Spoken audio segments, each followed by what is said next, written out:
ಏನಪ್ಪ ಅಂದ್ರೆ ಕಳೆದ ವರ್ಷ 13,705 ಕೋಟಿ ರೂಪಾಯಿ ಸಂಗ್ರಹ ಆಗಿತ್ತು.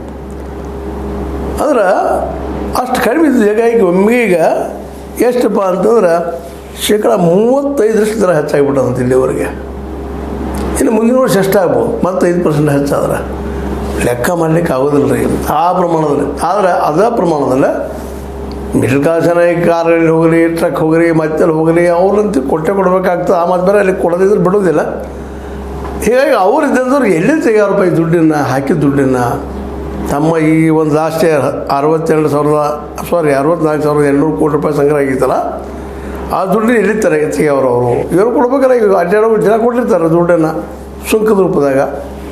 ಈಗ ಅವ್ರು ಎಲ್ಲಿ ತೆಗೆಯವ್ರಪ್ಪ ಅಂದ್ರೆ ಜನಸಾಮಾನ್ಯ ಮೇಲಿಂದ ರೀ. ಹೀಗಾಗಿ ಜನಸಾಮಾನ್ಯ ಬದುಕಿ ಬೇಕಾದ ವಸ್ತುಗಳು ದಿನದಿಂದ ತುಟ್ಟಿ ಆಗ್ತಾಯಿದ್ದಾವೆ.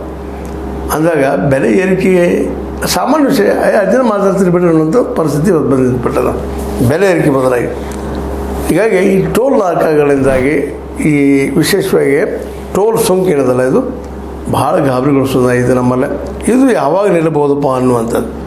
ಇದರಿಂದಾಗಿ ಏನಾಗಿಬಿಡ್ತದಪ್ಪ ಅಂದ್ರೆ ವಾಹನಗಳ ಬೆಲೆನೂ ತುಟ್ಟಿ ಆಗ್ತದೆ, ಡೀಸೆಲ್ ಬೆಲೆ ತುಟ್ಟಿ ಆಗ್ತದೆ, ಪೆಟ್ರೋಲ್ ಬೆಲೆ ತುಟ್ಟಿ ಆಗ್ತದೆ, ಮೇಂಟೆನೆನ್ಸ್ ಬೆಲೆ ತುಟ್ಟಿ ಆಗ್ತದೆ, ಮತ್ತು ಕಾರುಗಳ ಬೆಲೆಗಳು ತುಟ್ಟಿ ಆಗ್ತದೆ. ಕಾರ್ ಆಯಿತು, ಮತ್ತೇನಾಯ್ತು, ಎಲ್ಲನೂ ಟ್ರಕ್ ಆಯಿತು, ಇನ್ನುಳಿದಾಯ್ತು ವಸ್ತುಗಳು ಏನಿದಾವ ಚಲಿಸುವ ವಸ್ತುಗಳು ಅವು ಎಲ್ಲಾದರೂ ಮೇಲೆ ಬಳಸುವಂಥ ಈ